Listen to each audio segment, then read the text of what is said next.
On this episode of the Exit 36 podcast, we're going to talk about overweight permit. How you go about getting an overweight permit and what exactly is an overweight permit.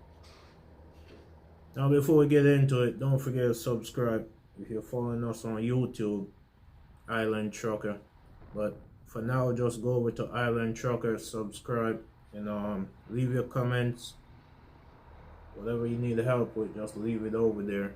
I always go through the comments, try to answer your questions with a video.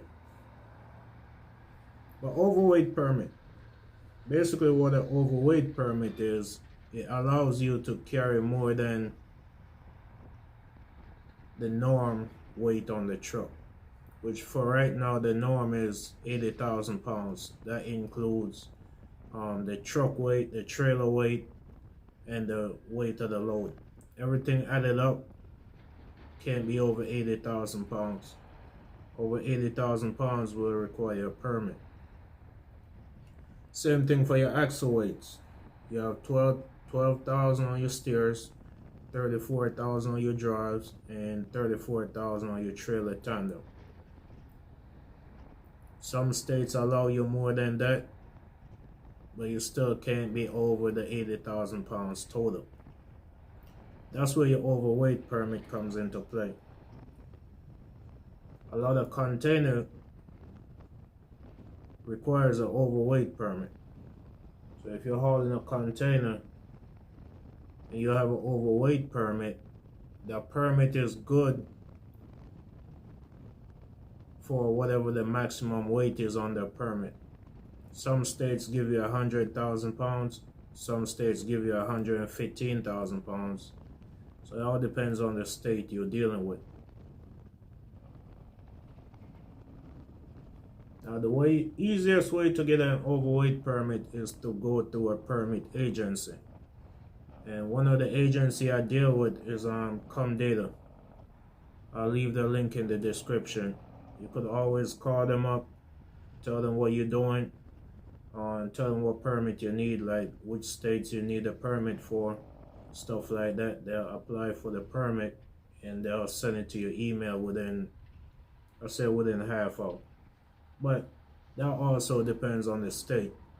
Some states it could be up to 24 hours. Some states it could be within 15 minutes. All depends on the state you're dealing with.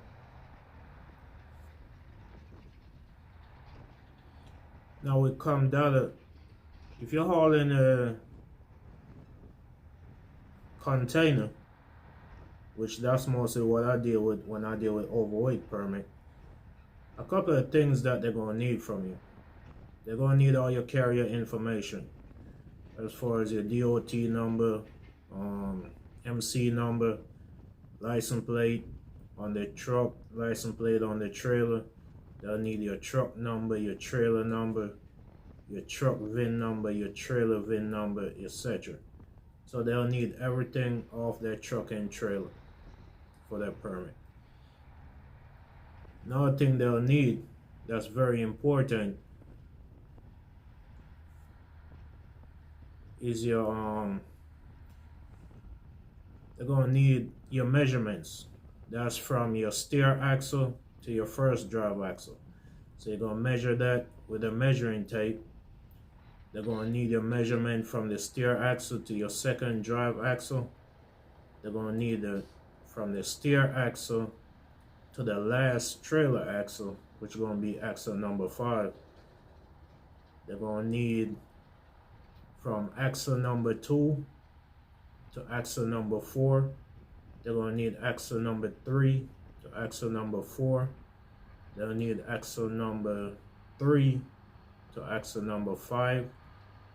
They'll also need axle number 2 to axle number 5. So what you're going to do is get a tape measure and you're going to measure between all your axles.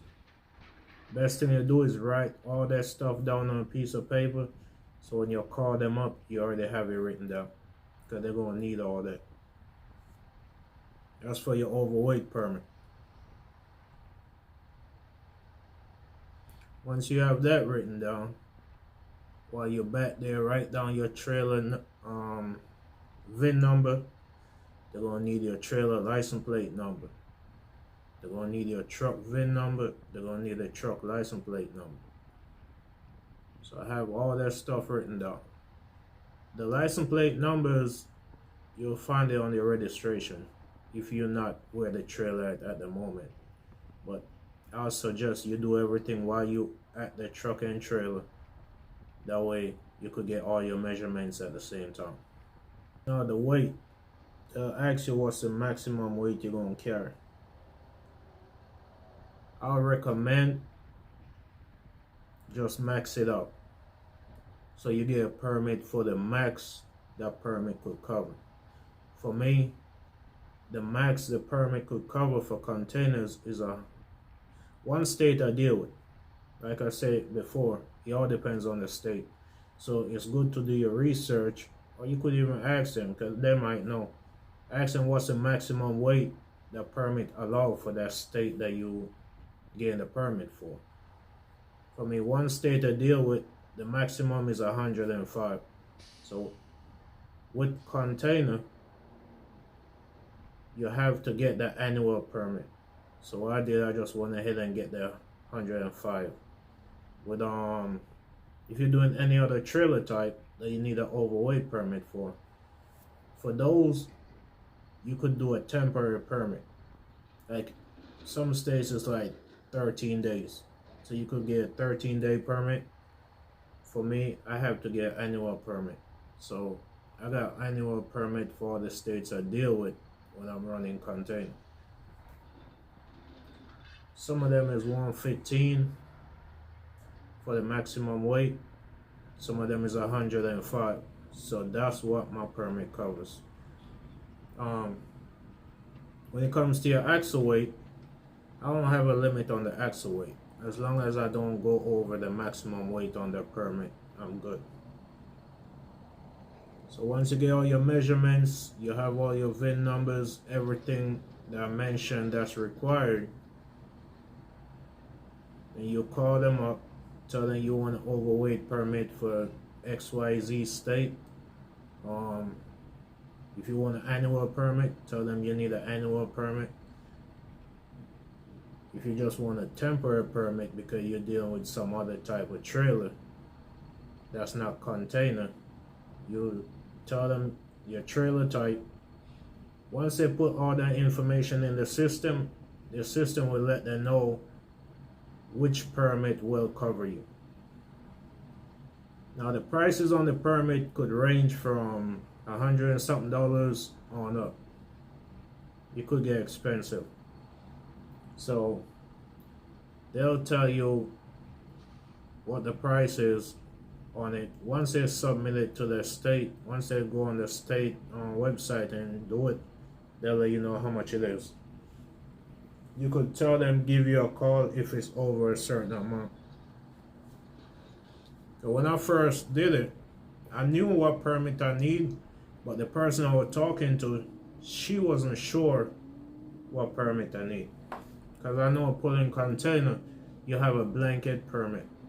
And what a blanket permit is, because when you're pulling container, if it's not your chassis, more than likely you're going to have a different chassis all the time. Every time you go in the port and drop a chassis, you pick up a different chassis. So you might need another overweight permit for the other chassis you're pulling. So by me having a blanket permit, it covers all the chassis I'll ever hook to while the permit is still valid. So I don't have to call them up every time I switch chassis in order to update the VIN number and so on. Now if you're doing another trailer type, that permit might not cover it. You might not be able to get a blanket permit.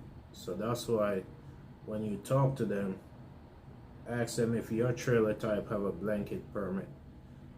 If it don't, and the trailer is not yours, you know, for future reference, if you pull in another overweight load, you have to call them and update your VIN number, license plate number, trailer number, etc. Once you give them all the information they need and they put it in, they'll tell you what permit cover the type of equipment you're hauling. If you're hauling container, they're gonna tell you could get a blanket permit.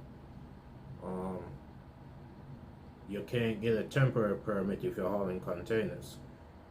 The states I deal with don't issue temporary permits for containers. You gotta get an annual permit. That's not expensive. It's roughly $100 and something for an overweight permit if you're pulling containers. And once you get that, they could email it to you or they could fax it to you. You get it, you print it out, keep it in the truck all the time. That way you always have it. A lot of states you go to, once the DOT run your plate, they'll see in the system that you have an overweight permit. If you don't have an overweight permit, don't cross the scale. Just go around the scale or do whatever you gotta do to get by, but don't cross the scale, because by you not having an overweight permit, you're hauling a container that's, when you go on the scale, it read 100,000 pounds. They're going to charge you for every pound over 80,000 pounds. That's going to be a hefty fine, so you don't want to put yourself in that situation. For the price of the overweight permit, it's worth it just to go ahead and get it. But that's what it is on overweight permit, man. If you have any questions on overweight permit, pulling containers, leave a comment below and I'll get to it in another video.